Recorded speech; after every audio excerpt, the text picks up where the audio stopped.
Fidel Castro could legitimately be regarded as either a hero or as a tyrant, or as both at the same time. In 1959, Fidel Castro rose to power in Cuba. Commander Castro, why are you leading a revolution? He has been one of the most controversial figures in the world ever since. It is not the same to fight for liberty as to fight against it. A political thorn in the side of the United States. Our sympathy goes out to the people of Cuba, now suffering under the yoke of a dictator. This is Castro's story, told through media reports, Fidel Castro, face the nation. Rare images, I have to be careful. And recordings. And it is not an easy job to come here and to speak with you, the reporter of the United States. Fidel Castro believed the CIA had been involved in a series of plots on his life. Some of this material has never been broadcast. Some of it has not been seen in decades. Do you believe that the democratic man ought to be afraid of any idea? Dr. Castro, you are a lawyer, and I'm afraid I will have to act as a judge. We would like you to answer our questions. There are theories that you held President Kennedy responsible and that you were involved in his assassination. Did you have anything to do with it? Commander, what penalties if you were caught? I never would be captured alive. Like Henry Adams, we say, give me liberty or give me death.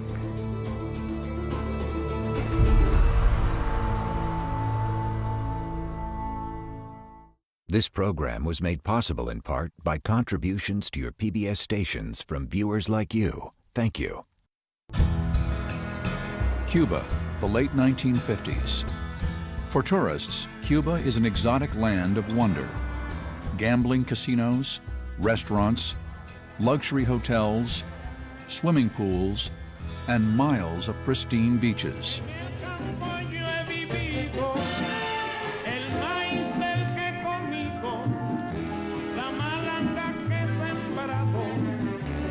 Just 90 miles from the United States, Cuba is a playground for Americans.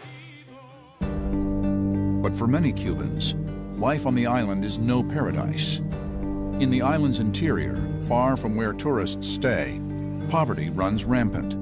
The education and healthcare systems are poor. Living conditions rival those of any third world country. Much of the blame for the nation's vast dichotomy between rich and poor can be laid at the feet of one man, Cuba's president. Fulgencio Batista, former Army sergeant, former general, holds the reins of power as backed by the Army and by those who favor government by a strongman. Batista denies he is a dictator and says some of his opponents are pro-communist. But his strong-arm methods and the constant threat of inflation have kept political opposition bubbling. It's estimated by his rivals that during Batista's reign, more than 20,000 political dissidents have been killed. The mountains of eastern Cuba. After years of fighting, it is here that the raging of revolution thunders through the jungle canopy. Men and women have taken up arms and launched a bloody guerrilla war. To them, Batista has destroyed Cuba. Their goal is to oust him from power. Their leader is a charismatic Cuban who says he will fight to the death to liberate the people of Cuba. His name is Fidel Castro. This is Dr. Fidel Castro, 31, holder of 4 university degrees. We finally get our news cameras into Castro's headquarters. Castro's top lieutenants are Argentinian-born Che Guevara, who participated in an unsuccessful revolution in Guatemala, and his brother Raul Castro, an avowed communist. Fidel Castro is the son of a Cuban sugar farmer and comes from an upper-middle-class background. He is one of 7 children. Even at a young age, Castro is brash, outspoken, and willing to take risks. Castro attends a Jesuit boarding school and earns a law degree from the University of Havana. he becomes emboldened by nationalistic philosophies.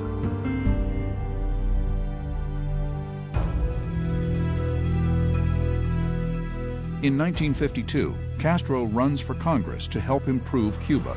But before elections are held, Batista takes power in a military coup. In response, Castro gathers a group of anti-Batista revolutionaries. They plan an attack on the military barracks in Moncada. Castro believes by taking the barracks, they will acquire enough weapons to begin an uprising against Batista.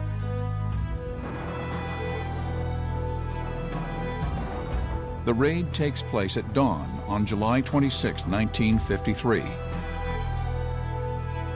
Castro will use this date, July 26th, as the moniker for his future revolution. The attack is quickly put down. Many of the rebels are killed. Castro and dozens of others are captured. At his trial, Castro utters a phrase that will come to define him. "History will absolve me." Castro is sentenced to 15 years in prison. 2 years later, Batista buckles to international pressure and releases political prisoners, including Castro and the others who attacked the Moncada barracks. In 1958, they gather again in the Sierra Maestra Mountains to fight Batista's soldiers. Commander Castro, why are you leading a revolution? I am leading a revolution because the legal government of my country was overthrown by the army led by Batista. 82 days before a general election in which the people of Cuba was going to elect its own government. And instead of that, General Batista established a bloody tyranny.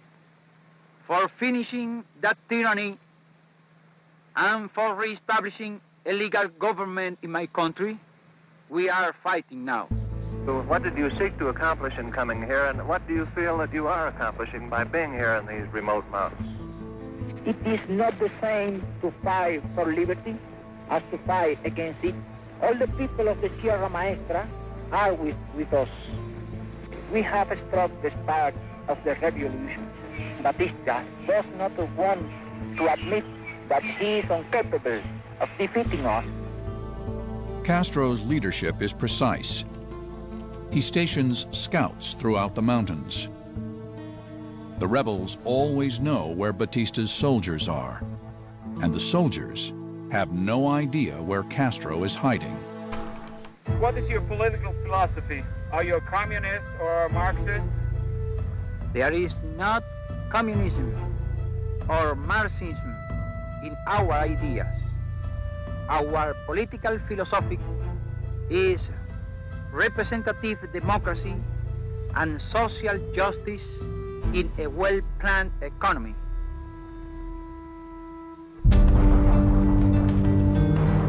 Up until this point, the United States government has supported the Batista regime.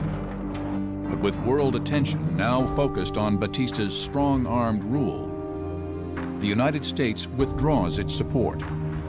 It will not back Batista or Castro's revolutionaries. The United States has embargoed arms for both sides. Occasional shipments are smuggled through from rebel sympathizers. It is an unequal battle of idealists against tough professional forces. Says Castro, if I lose, I'll start over again. If Batista loses, he loses for good. Cuba's strongmen seemed untroubled by Castro's mounting offensive. Behind Batista stand the army, the police, and apparently Cuba's labor unions. Batista seemed upset about reports in the American press of police brutality and corruption, but confident in the face of an unpredictable future.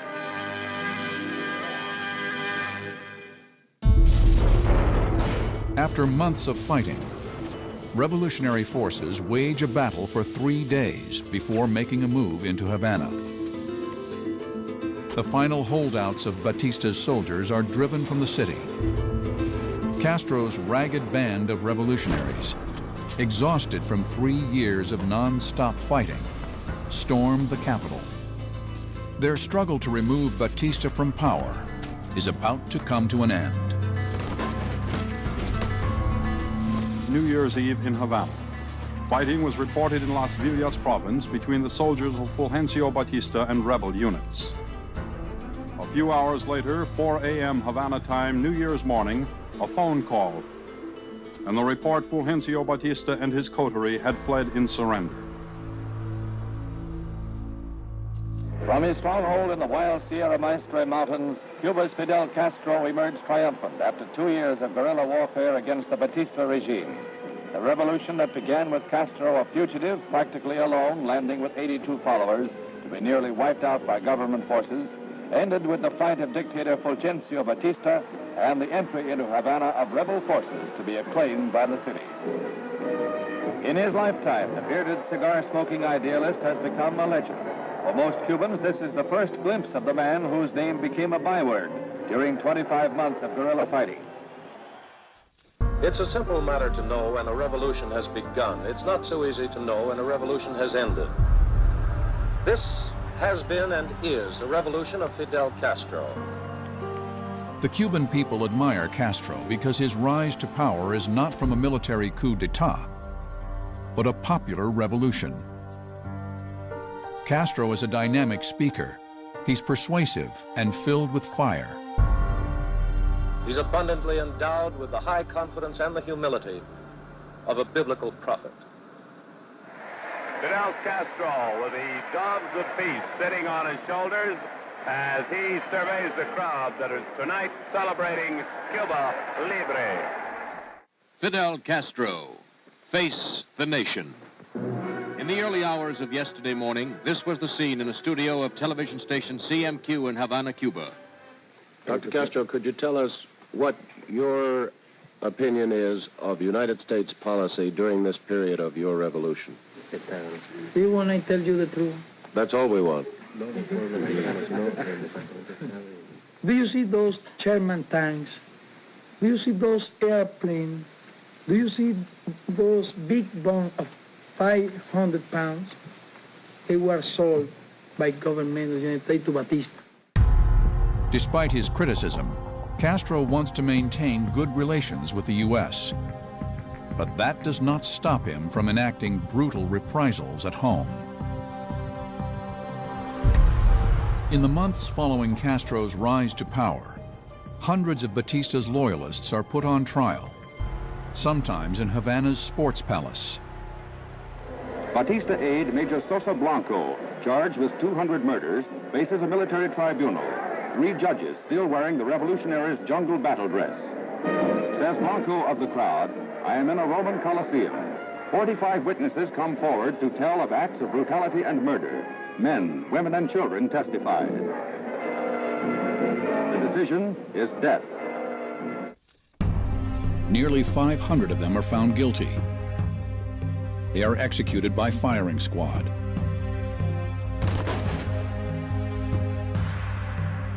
Shortly after the executions, nearly 1 million Cubans show up for a speech by Castro to defend the killings, saying no nation stood up for his country's people during the atrocities committed by Batista.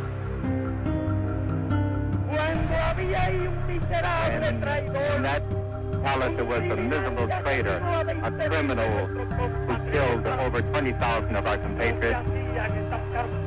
Those campaigns were never made against Cuba.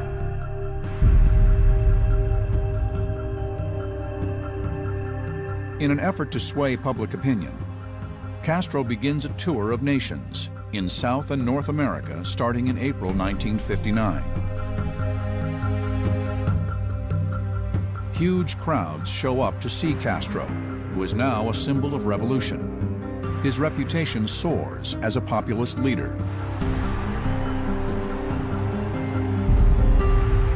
Fidel Castro accepts an invitation from the American Society of Newspaper Editors and visits the United States, even though Batista loyalists in America want him dead.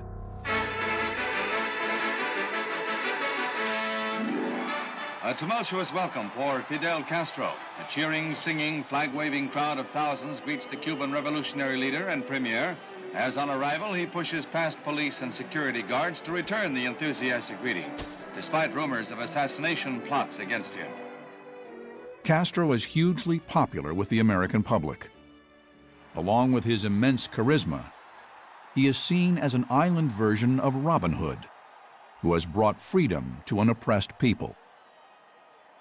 Despite Castro's popularity with the American public, the government is wary of the Cuban revolutionaries' communist leanings. Outside Penn Station, police break up a demonstration by a few supporters of Cuba's ousted dictator Batista, and Castro, in a record slow time of 24 minutes, crosses the street to his hotel, almost swamped by the excited crowd. It's one of New York's most enthusiastic receptions for a visiting notable in quite a while.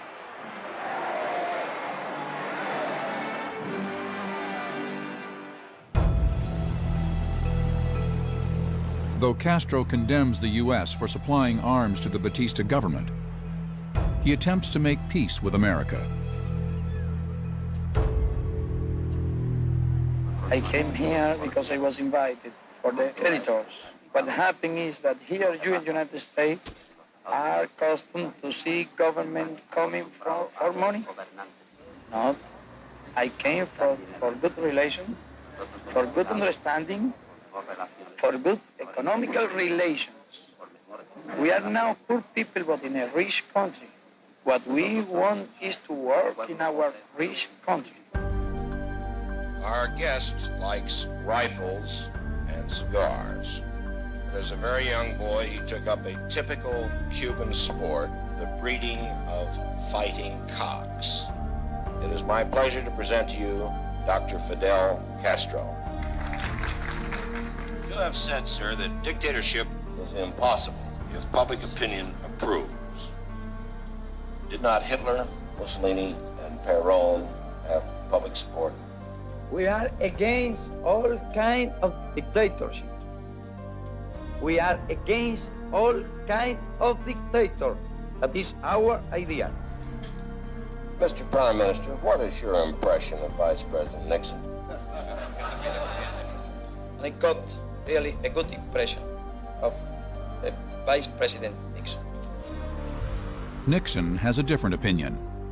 While in Washington, U.S. President Dwight D. Eisenhower avoids meeting with Castro. Instead, he sends Vice President Nixon to meet with the Cuban leader. Nixon's opinion of Castro? He needs to be watched carefully. You won a revolution before, sir, against great odds. Now you're fighting what might be called a social revolution. Will this be more difficult? Well, this is harder than the other, because when we were during the war, it was only a matter of fighting. Now it's a matter of produce and to create and to take care with all the matters of the country and all the citizens. Because the Batista government had looted Cuba's treasury, the leaders of the revolution discover they don't have enough money to run the government. Though the U.S. public has embraced Castro, the United States government doesn't trust him, fearing he is a communist. And though he initially had said his country did not need help from the United States, Castro realizes Cuba cannot survive in its current condition. But the U.S. refuses to give Cuba any additional aid. Instead, Castro turns to the Soviet Union for help, further stoking the fires of the Cold War between the Soviets and the United States.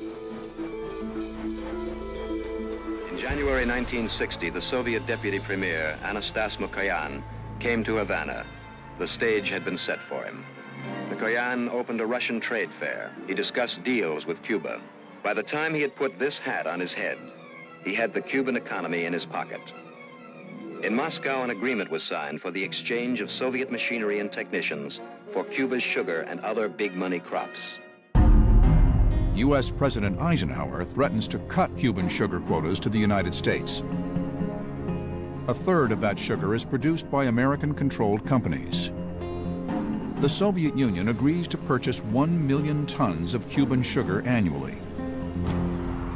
Fidel Castro, in a bitter anti-American speech last night, warned against the United States cutting Cuban sugar quotas, threatening to take over American-owned sugar mills. But the Rules Committee of the U.S. House of Representatives today cleared for floor action a bill to give the president the authority he wants to reduce the marketing of Cuban sugar in this country. After a months-long power struggle, Eisenhower bans all sugar imports from Cuba. In response, Castro seizes all U.S. companies in his country.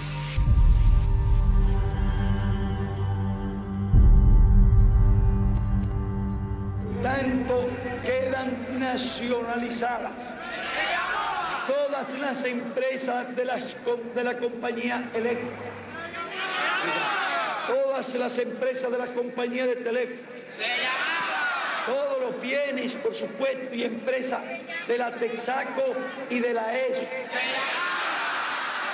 Y además, los 36 centrales azucareros que tenían.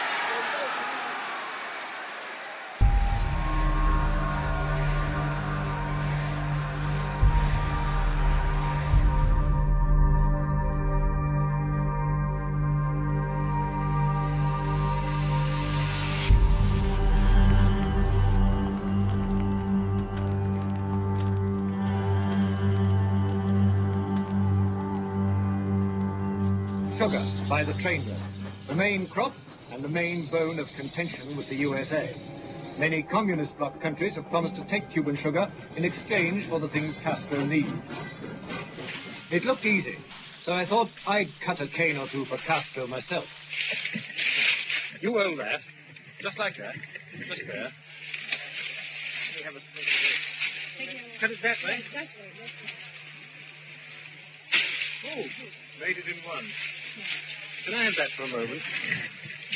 You know, this could cost me my American visa. After months of Castro seizing American businesses, the United States enacts a trade embargo against Cuba. That embargo still exists today.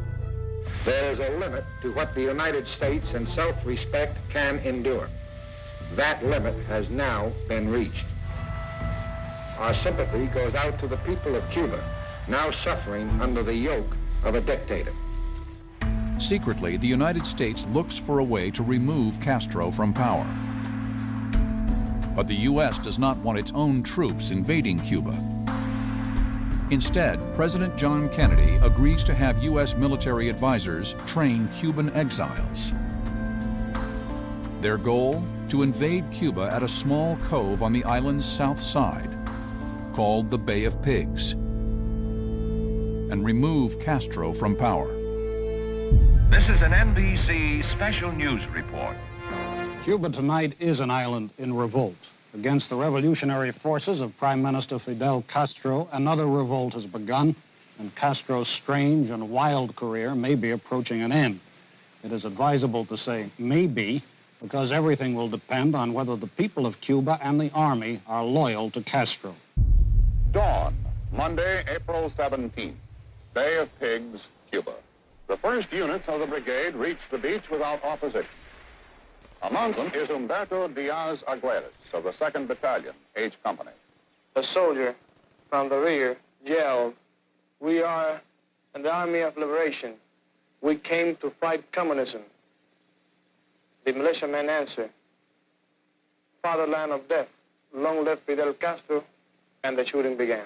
The assault has begun on the dictatorship of Fidel Castro. Landings were effected by rebels at several places on the Cuban coast, and the rebellion against the red-tinged dictator was on. The invading troops receive no support from the people of Cuba, dooming hopes that the exiles can win through a popular uprising.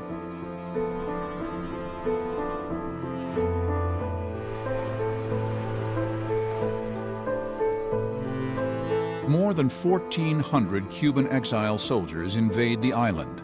Dozens of them are killed, and the rest are taken prisoner. At 3:45 p.m. Wednesday, April 19th, resistance ends.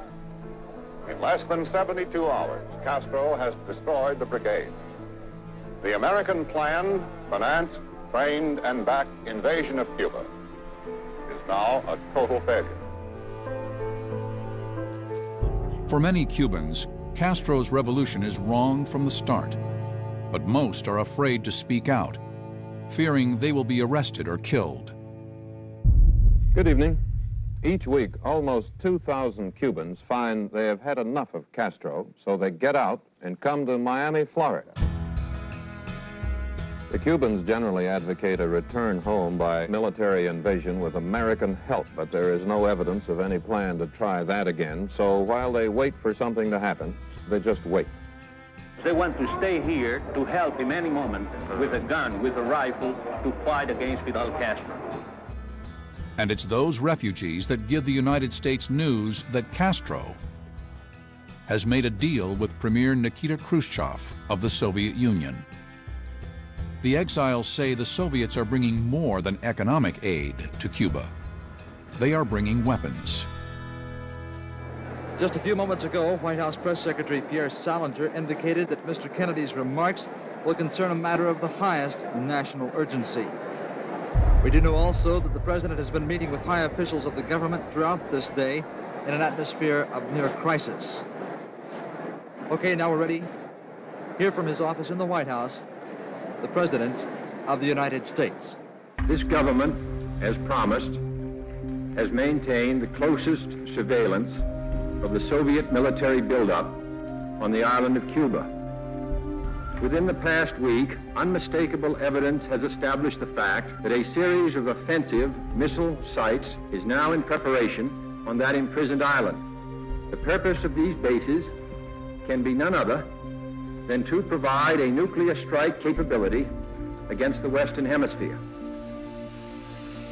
I call upon Chairman Khrushchev to halt and eliminate this clandestine, reckless, and provocative threat to world peace. In response, the United States begins a naval blockade of the island, stopping and searching all ships bound for Cuba. Havana radio said tonight that Cuba's armed forces have been put on an immediate 24-hour alert following President Kennedy's speech. This is his first public reaction to the American arms blockade, and Castro is bitterly angry. He said the United States undertook the blockade because all its other efforts to destroy the Cuban Revolution have failed. Ni bajo ninguna otra podrá venir nadie a inspeccionar nuestro país. Nosotros sabemos lo que hacemos y sabemos cómo debemos defender nuestra integridad y nuestra soberanía.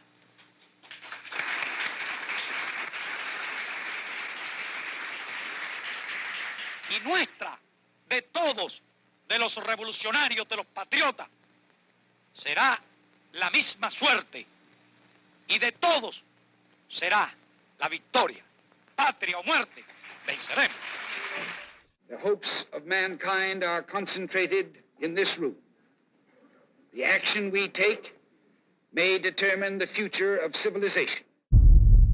I have taken the necessary steps to deploy our forces to be in a position to make effective the quarantine at 2 p.m. tomorrow, Greenwich time.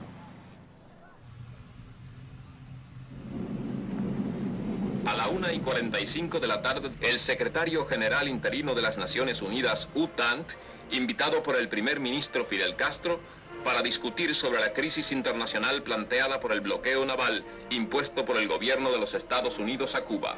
En las reuniones de la representación del gobierno revolucionario con la delegación de las Naciones Unidas presidida por UTANT, Cuba fija con claridad su posición ratificando los 5 puntos de la declaración del primer ministro Fidel Castro.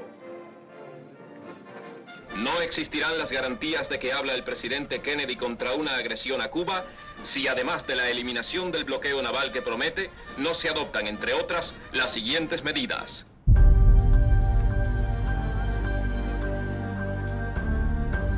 Over the next week, Kennedy and Khrushchev send letters back and forth, each demanding the other back down. The turning point in the crisis comes on October 27th. President Kennedy agrees not to invade Cuba and proposes to pull U.S. missiles out of Turkey if Khrushchev removes his missiles from Cuba. A day later, Khrushchev accepts the offer without consulting Castro. Castro is furious that he is cut out of the conversation. We will not, of course, abandon the political, economic, and other efforts of this hemisphere to halt subversion from Cuba, nor our purpose and hope that the Cuban people shall someday be truly free. Despite Kennedy's declaration that Castro must make his people truly free, years pass with no change.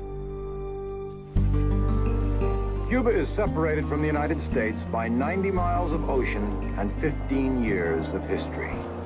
Geographically near, Cuba ideologically forms part of another world.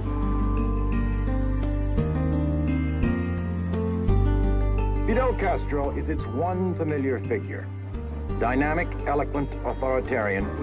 He's a man who could legitimately be regarded as either a hero or as a tyrant, or as both at the same time.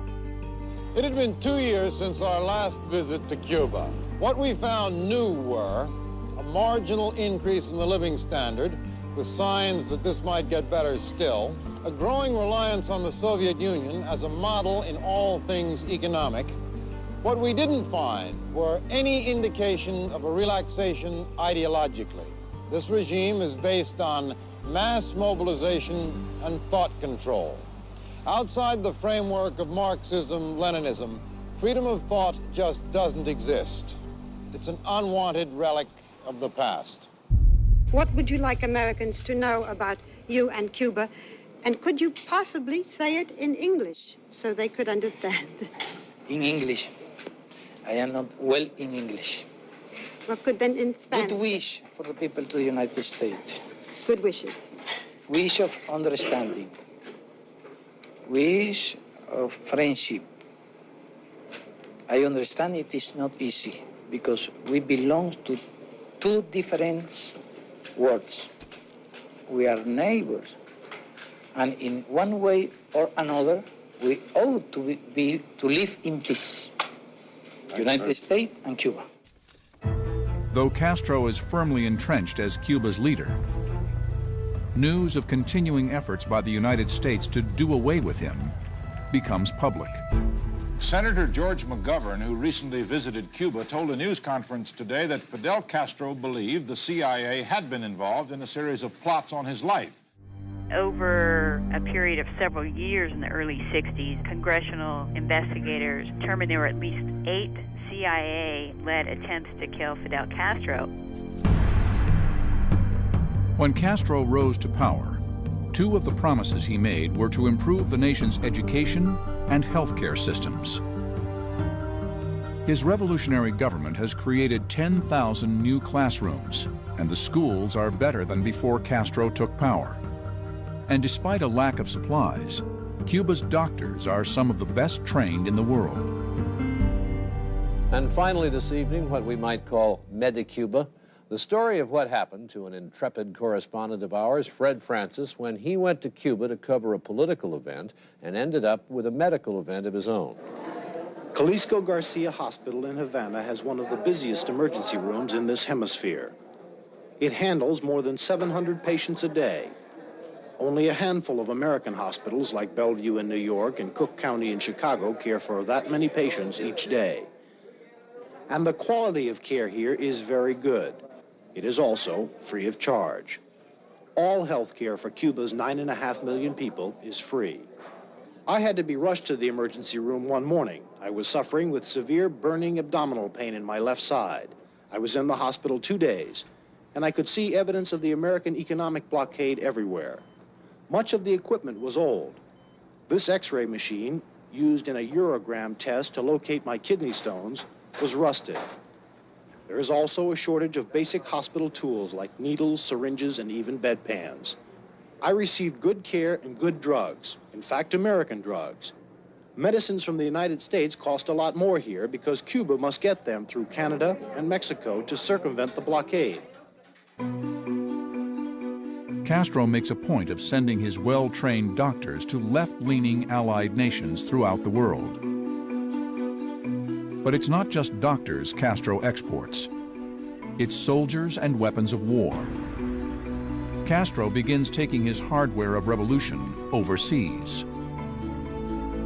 Sobre la cuestión acerca de si la lucha armada es el único camino para la liberación, lo que puedo responder es que por lo menos en las condiciones de nuestro país, no había otro camino. Y en nuestra opinión, en las condiciones de la inmensa mayoría de los países de América Latina, no hay otro camino que la lucha armada. Y esa parece ser la situación también en muchos otros países de Asia y de África. Castro stays true to his word. He sends Cuban troops to assist a group of revolutionaries fighting for control of Angola. They are called the MPLA.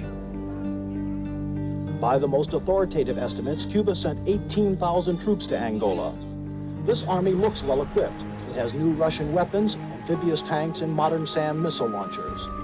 The Angola Civil War begins in 1975, after Angola gains its independence from Portugal. The fight between two opposing rebel groups becomes a lightning rod of the Cold War. The United States and South Africa backed the rebel group called the National Liberation Front of Angola. The Soviet Union and Cuba send troops and supplies to the MPLA. Castro's move to become involved in the war enrages the U.S. government, which feels Castro is exporting his brand of communism. Castro says sending Cuban troops to help the MPLA, which aligns itself with Castro's socialist beliefs, is his duty as a revolutionary. Cuando se produce la invasión de Angola por tropas regulares de África del Sur, no podíamos cruzarnos de brazos. Y cuando el MPLA solicitó nuestra ayuda, le ofrecimos la ayuda necesaria. In the late 1970s, some say his toughness begins to soften. Cuba's Fidel Castro has often been described as a man too ambitious for too small a country, a revolutionary, not a statesman, a man many Latin American leaders feared. But now some political analysts say an older, more moderate Castro may be trying to change that image. In 1980, as a way of relieving political unrest, Castro allows Cubans who wish to leave the country to do just that. Cuba's economy is suffering. Tensions are running high. Weary of Castro's economic and political repression, tens of thousands of Cubans flee to the United States. This action is called the Mariel Boat Lift. Some 2 miles off the coast of Cuba, this is what you see, a single-file procession of boats extending for miles on their way to the port of Mariel. The Cuban port of Mariel is jammed with ships of all sizes.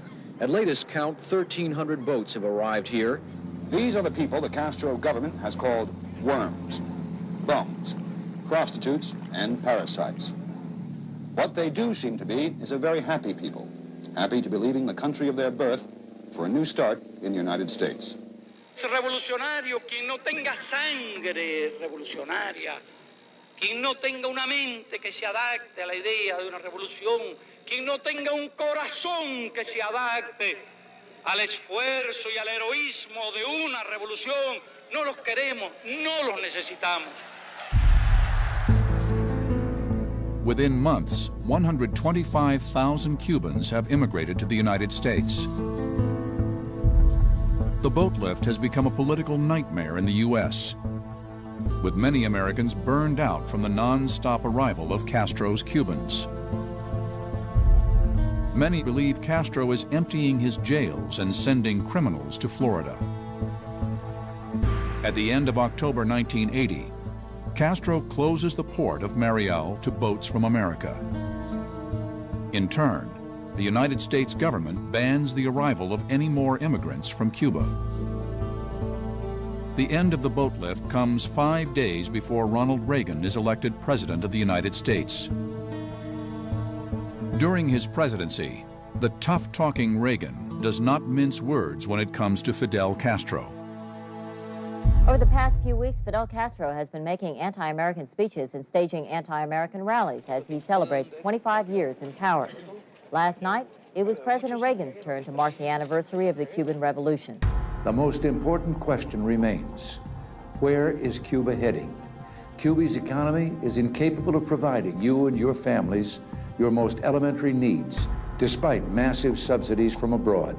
But your leaders tell you, don't complain, don't expect improvement, just be ready for more sacrifice.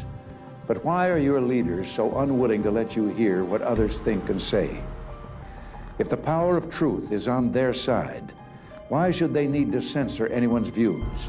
Your system, which you say works very well, it does presuppose that the leadership of the country, you, are always right, that you are infallible. Is that not so?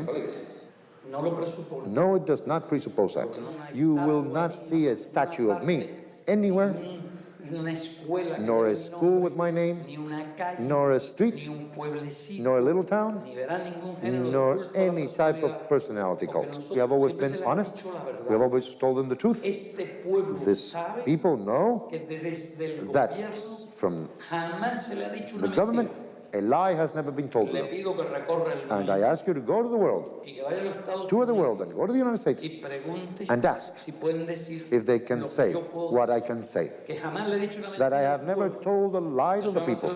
But what if they do disagree with the revolution and they're Cuban? Why can't they stay here and voice their opinion? We accept opposition within the revolution, not against the revolution. No one forces them to stay.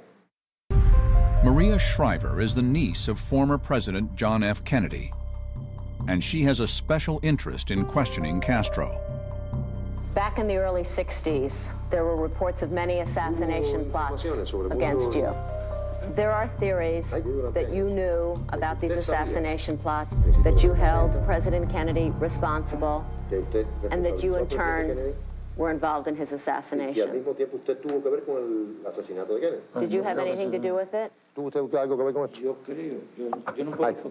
can't answer that question. I don't accept that.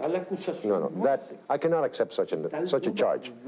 To plan an action against the President of the United States is something irresponsible, mad, because I saw in Kennedy an adversary, an intelligent, a capable one.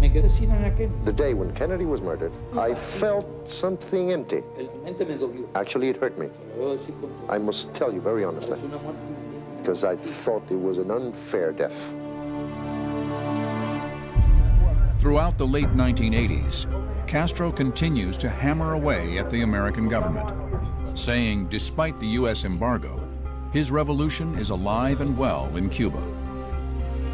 In his speech, Castro told a huge audience that the American embargo of Cuba had caused hardship, but was ultimately good, because it demanded that Cubans become self-reliant. But self-reliant is not self-sufficient. As Castro approaches the end of 3 decades of rule, his island nation remains strapped by the U.S. embargo. And there's no end in sight. On December 26, 1991, the bottom drops out on Castro's Cuba. The Soviet Union collapses. A major percentage of the Cuban economy is based on trade or aid from the Soviets. Without that influx of cash, Castro must now lead his people through one of the nation's darkest times. Many become desperate and risk their lives in rafts to escape Castro's Cuba. Castro calls this the special period. Estamos en periodo especial, un periodo difícil, un periodo uno de los más difíciles de nuestra historia. ¿Por qué? Porque no hemos tenido que quedar solos frente al imperio, solitos. ¿Y qué hacía falta para quedarse solo frente al imperio? Había falta unidad, pero hacía falta valor, hacía falta patriotismo, habría falta espíritu revolucionario. Un pueblo débil, un pueblo blandengue, un pueblo cobarde se rinde y vuelve a la esclavitud. Pero un pueblo digno, un pueblo valiente como nosotros no se rinde y no vuelve jamás a la esclavitud. Despite the massive economic struggles going on inside Cuba, outside of his country, Castro maintains the perception of being a world leader. In 1995, he travels to New York for the 50th anniversary of the United Nations. I interviewed you first in 1960 when you were here, Mr. President. And what happened? What happened to democracy? What happened to free elections? We discovered other formulas of democracy, and we discovered different formula, a more honest formula to have the people participate. We discovered that it was better than the Americans. What? As he has done before, Castro is able to use his charisma to win over even his harshest critics. Yeah, different styles, you know.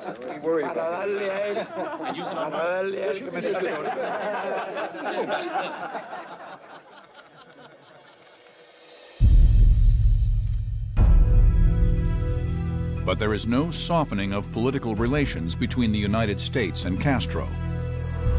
A Cuban military jet shoots down 2 civilian airplanes just 1 year after his visit to New York. Castro claims the airplanes violated Cuban airspace. The planes are from the United States. At the controls of the aircraft are 4 pilots from an organization called Brothers to the Rescue. The group gives assistance to Cubans fleeing their country by boat. All 4 of the pilots are killed.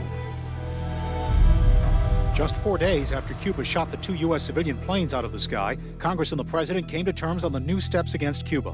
The bill aims to economically strangle Castro by discouraging all foreign investment in Cuba. It will send a powerful, unified message from the United States to Havana that the yearning of the Cuban people for freedom must not be denied. The additional sanctions against Cuba include the right of the United States to halt trade with any non-U.S. company that does business with Cuba, forcing companies to choose: do business with Castro or do business with the United States. 3 years later, the battle between Castro and the U.S. evolves into an unexpected war of words, this time in a custody battle over a 6-year-old refugee named Elian Gonzalez. The boy was found floating in an inner tube off the coast of Fort Lauderdale. Friday, the bodies of 2 women were found off Fort Pierce in Jupiter, Florida, including the boy's mother. 6-year-old Elian Gonzalez now poses an international custody dilemma. Here he is playing with cousins in Miami, following the Immigration and Naturalization Service's pronouncement that he can stay in the United States legally with his aunt and uncle. The boy's biological father lives in Cardenas, Cuba, and said on Cuban television over the weekend he wants Elian returned to him. His relatives in Miami do not plan to comply. The boy remains a poster child for Cuban exiles. They've made him a mythical figure and a symbol of defiance against a communist regime. Fidel Castro has also made the boy a symbol, criticizing the U.S., as he says it, for kowtowing to the Cuban exile mafia. Lo único que puedo decir es que si son medianamente inteligentes, anuncien la devolución del niño secuestrado por Estados Unidos. Federal agents arrived 130 strong under the cover of darkness shortly after 5 a.m. The 6-year-old was found in a bedroom closet with one of the fishermen who had rescued the boy off the coast of Florida last November. It is time for this little boy, who has been through so very much, to move on with life at his father's side. Yo diría que hoy es un día de tregua, quizás el único en estos 41 años, un día de tregua con Estados Unidos. When George W. Bush becomes president in 2001, after a contested election with Al Gore, Castro wastes no time in criticizing America for the manner of his election. Castro says elections in his country are free from that kind of scandal. He was not elected, he was appointed president of the United States. Our elections are 10 times cleaner than the elections like those in which he was elected. How can anyone talk about freedom of expression when a president needs $1.5 billion in advertising to sell an image of himself? Today, there is only one nation in our hemisphere that is not a democracy. Only one. President George W. Bush calls for free elections in Cuba as a way to ease the United States embargo. There's only one national leader whose position of power owes more to bullets than ballots. Fidel Castro has a chance to escape this lonely and stagnant isolation. If he accepts our offer, he can bring help to his people and hope to our relations. And the choice rests with Mr. Castro. Castro says the embargo is based solely on politics in the United States, and most Americans want it ended. But he fears lifting the embargo would create a different kind of disaster for his country. Let me know in advance so I can move away, because an invasion of hundreds of thousands of American citizens is enough to make us move away. In July 2006, Castro undergoes surgery for intestinal bleeding. Cubans are notified of Castro's illness in an announcement made by Castro's secretary, Carlos Valenciaga, who reads a letter written by Castro. La operación me obliga a permanecer varias semanas de reposo, alejado de mis responsabilidades y cargos. Como nuestro país se encuentra amenazado en circunstancias como esta por el gobierno de los Estados Unidos, he tomado la siguiente decisión. Delego con carácter provisional mis funciones como primer secretario en el segundo secretario, compañero Raúl Castro Ruz. 2 years later, in 2008, Castro officially steps down, handing over his country's presidency to his brother, Raul. Raúl Castro Ruz.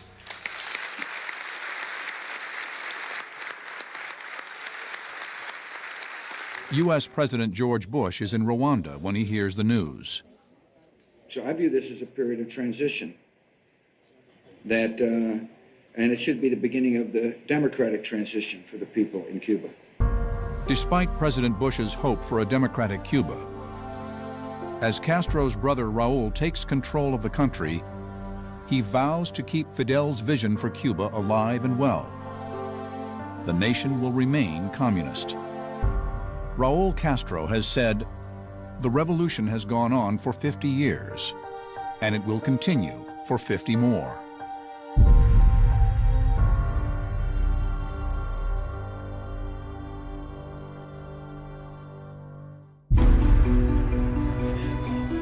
For those who believe in Castro's revolution, he will always be the father of the nation. His fight in the Sierra Maestra Mountains is the stuff of Cuban legend.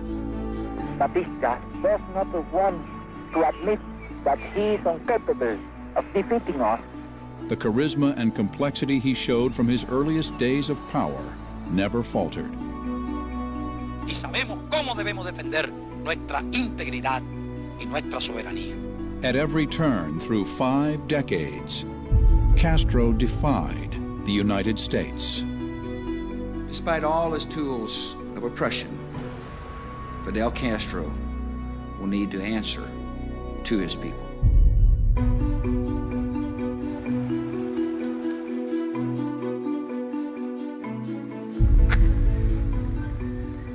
What kind of government would you establish? Would you be president? We will establish a real representative and democratic government. I don't think in being president. I am not fighting for that, nor for any other charge. I cannot answer you about myself because I don't think about that.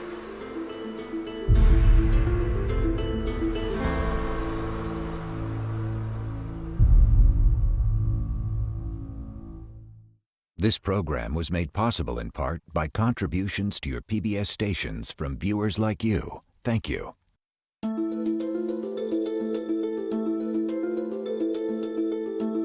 The Fidel Castro tapes is available on DVD. To order, visit shoppbs.org or call 1-800-PLAY-PBS.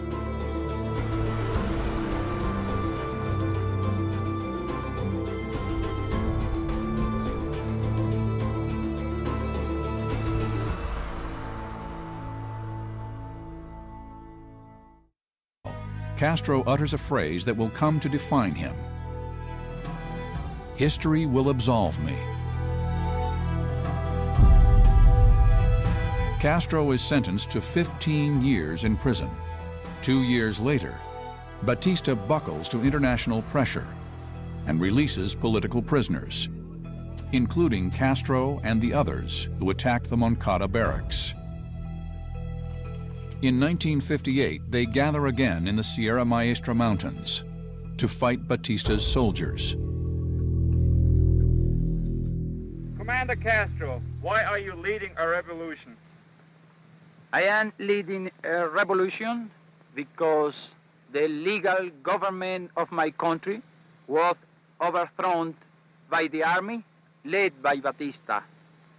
82 days before a general election in which the people of Cuba was going to elect its own government. And instead of that, General Batista established a bloody tyranny. For finishing that tyranny and for reestablishing a legal government in my country, we are fighting now. So what did you seek to accomplish in coming here, and what do you feel that you are accomplishing by being here in these remote mountains? It is not the same to fight for liberty as to fight against it. Favor government by a strongman. Batista denies he is a dictator and says some of his opponents are pro-communist. But his strong-arm methods and the constant threat of inflation have kept political opposition bubbling. It's estimated by his rivals that during Batista's reign, more than 20,000 political dissidents have been killed. The mountains of eastern Cuba. After years of fighting, it is here that the raging of revolution thunders through the jungle canopy. Men and women have taken up arms and launched a bloody guerrilla war. To them, Batista has destroyed Cuba. Their goal is to oust him from power. Their leader is a charismatic Cuban who says he will fight to the death to liberate the people of Cuba. His name is Fidel Castro. This is Dr. Fidel Castro, 31, holder of 4 university degrees. We finally get our news cameras into Castro's headquarters. Castro's top lieutenants are Argentinian-born Che Guevara,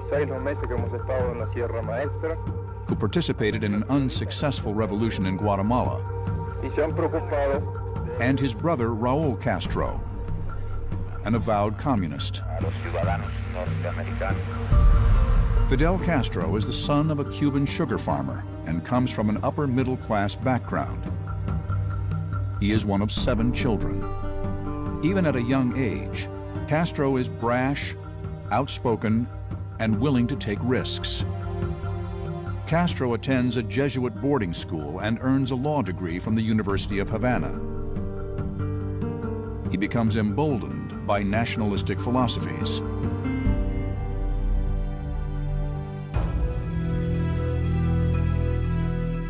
In 1952, Castro runs for Congress to help improve Cuba.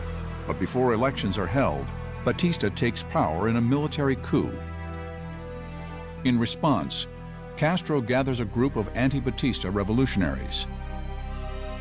They plan an attack on the military barracks in Moncada. Castro believes by taking the barracks, they will acquire enough weapons to begin an uprising against Batista.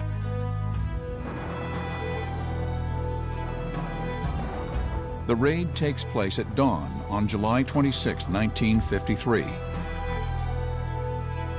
Castro will use this date, July 26th, as the moniker for his future revolution. The attack is quickly put down. Many of the rebels are killed. Castro and dozens of others are captured. At his trial, Fidel Castro could legitimately be regarded as either a hero or as a tyrant, or as both at the same time. In 1959, Fidel Castro rose to power in Cuba. Commander Castro, why are you leading a revolution? He has been one of the most controversial figures in the world ever since. It is not the same to fight for liberty has to fight against it. A political thorn in the side of the United States. Our sympathy goes out to the people of Cuba, now suffering under the yoke of a dictator. This is Castro's story, told through media reports, Fidel Castro, face the nation. Rare images, I have to be careful. And recordings. And it is not an easy job to come here and to speak with you, the reporter of the United States. Fidel Castro believed the CIA had been involved in a series of plots on his life. Some of this material has never been broadcast. Some of it has not been seen in decades. Do you believe that the democratic man ought to be afraid of any idea? Dr. Castro, you are a lawyer, and I'm afraid I will have to act as a judge. We would like you to answer our questions. There are theories that you held President Kennedy responsible and that you were involved in his assassination. Did you have anything to do with it? Commander, what penalties if you were caught? I never would be captured alive. Like Henry Adams, we say, give me liberty or give me death.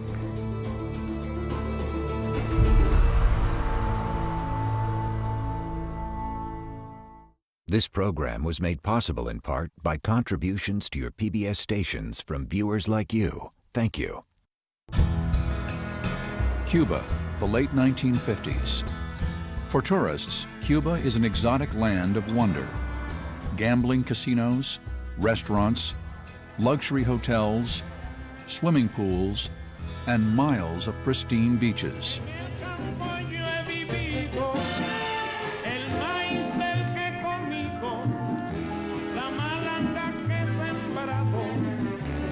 Just 90 miles from the United States, Cuba is a playground for Americans. But for many Cubans, life on the island is no paradise. In the island's interior, far from where tourists stay, poverty runs rampant. The education and healthcare systems are poor. Living conditions rival those of any third world country. Much of the blame for the nation's vast dichotomy between rich and poor can be laid at the feet of one man, Cuba's president. Fulgencio Batista, former Army sergeant, former general, holds the reins of power as backed by the Army and by those who